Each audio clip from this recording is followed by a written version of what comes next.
దేవునికి అవమానము తీసుకొచ్చేది కూడా ఈ హృదయములో నుంచే. దేవుణ్ణి మెప్పింపచేసేది కూడా ఈ హృదయంలో నుంచి.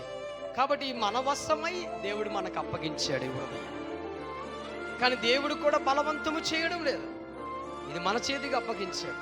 మీరు ఎలా నడుచుకోవాలో మీ చేతిలోనే మీ హృదయం ఉంది.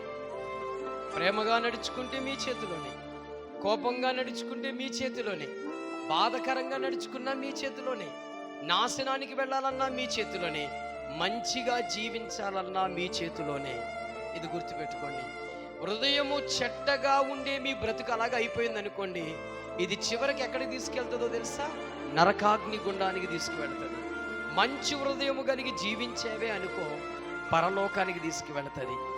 ఒకే హృదయము రెండు మార్గాలు చూపిస్తుంది.